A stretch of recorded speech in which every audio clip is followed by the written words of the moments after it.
लोगों को लगता है कि एमपी एमएलए अगर बन गए तो शायद समस्त ब्रह्मांड का ज्ञान हमको आ गया और हम जो चाहेंगे वही शायद नियम बन जाएगा, ऐसा सोच के कुछ लोग काम करते हैं। मैं बोला ये उनकी एक राजनीतिक भूल होगी।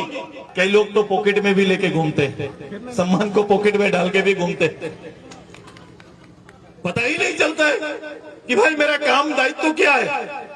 नतमस्तक होकर वहां चले जाते हैं, लेकिन बाकी जगह छाती तान कर रहते हैं। बड़ा मजा आता है। हाउस के अंदर में मैंने एक शख्स को देखा जिसने वोट दोनों हाथ पॉकेट में डालकर वोट लेते हुए भी देखा। ये भी मैंने करिश्मा देखा है। उसी हाउस के अंदर जिसको सम्मान दे रहे हैं, उसी चेयर को जिससे हम भूखे पार होते हैं, उसी चेयर के सामने ऐसे खड़ा होकर अपना संबोधन करते हैं। कभी कभी गुरूर इतना भी नहीं चढ़ जाना चाहिए कि सामने हुजूर के सामने सर झुकाना भूल जाए, ये भी ध्यान रखना चाहिए। बहुत सारे लोग कहते हैं कि सिल्ली में विकास हुआ है। अरे हमने कहा, किसने कहा नहीं हुआ है? अगर कोई 20 साल 25 साल से मंत्री बन के रहेगा तो तनी मनी तो होवे करेगा। हाँ, हुआ है विकास, किसने मना किया नहीं हुआ है। लेकिन ये बताइए, सिल्ली का विकास एक तरफ और सूट फूट बाबू का विकास एक तरफ। अब बताइए किसका विकास ज्यादा है?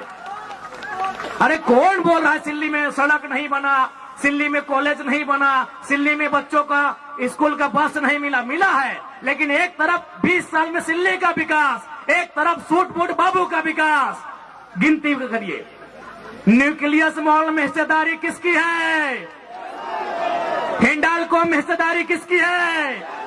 झालदा के रेस्टोरेंट में हिस्सेदारी किसकी है? अरे पूरी की होटल में हिस्सेदारी किसकी है? अरे विदेश में किसका बच्चा पहुंचा? हाँ, यही है विकास का पैमाना। एक तरफ सिल्ली का 20, हैदराबाद भी, खेलगांव चौक में भी, सिंगापुर में भी, सरला बिरला में भी, यही है इतिहास और यही विकास। हम कह रहे हैं विकास हुआ है, नली गली सड़क हुआ है, लेकिन एक तरफ सिल्ली का विकास, एक तरफ माननीय बड़े भाई सूट फूट बाबू का विकास। अब आपको तय करना है कि किस विकास को चुनना है, क्योंकि ऐसे नहीं राज बदलेगा, ऐसे देश नहीं बदलेगा, सोच से बदलेगा। आज मुख्यमंत्री कहाँ के हैं? रामगढ़ में, और जमीन दुमका पर।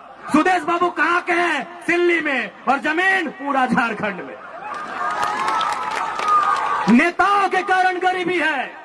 गरीबी हम जन्म से लेके नहीं आए हैं, गरीबी हम पहाड़ से लेके नहीं आए हैं, गरीबी हम नदी नाला से लेके नहीं आए हैं। गरीबी इनकी गलत नीतियों के कारण है। बताइए इतना पैसा क्या करेंगे? सिंगापुर में, मलेशिया में, दुबई में, पुरी में, हैदराबाद में, गुजरात में क्या करेंगे इतना पैसा? ये लोग क्या करेंगे इतना पैसा?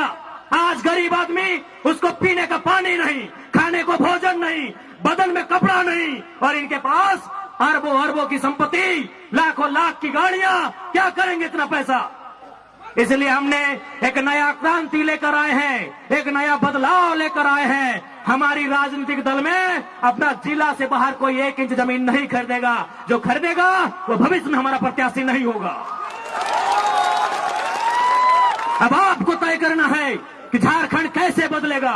आपके बाप का झारखंड, आपके दादाजी का झारखंड, आपके ससुर जी का झारखंड, आपके पूर्वजों का झारखंड, इसे बदलना कैसा है ये आपको तय करना है। कुछ दिन पहले झारखंड में जितने भी बीजेपी के सांसद हैं, 8 के 8 गोपनीय सूचना मिली है। 8 सांसदों के साथ इस देश के सेंट्रल मिनिस्टर मीटिंग कर रहे थे, और पहला लाइन यही पूछा गया कि जयराम महतो को कंट्रोल आप कैसे करेंगे। 8 सांसदों को बुला के, क्योंकि एक सांसद आजसू का है, आजसू वाले को न्योता नहीं मिला था। झारखंड में जो बीजेपी के 8 सांसद हैं, उनको बुला के पहला लाइन यही पूछा गया था कि आप जयराम महतो को कंट्रोल कैसे करेंगे। आज पूरे देश हम लोगों को एक आशा भरी निगाहों से देख रहा है। इसलिए आप सभी से मेरा अनुरोध है, इस बार बदलाव के लिए, इस बार झारखंड के नवनिर्माण के लिए, इस बार 1932 खतियान के लिए, इस बार अपने बाल बच्चों के हक अधिकार के लिए, इस बार झारखंड की पहचान के लिए, इस बार झारखंड की अस्मिता को बचाने के लिए आपका वोट पड़े। आपसे यही आशीर्वाद मांगने आए हैं।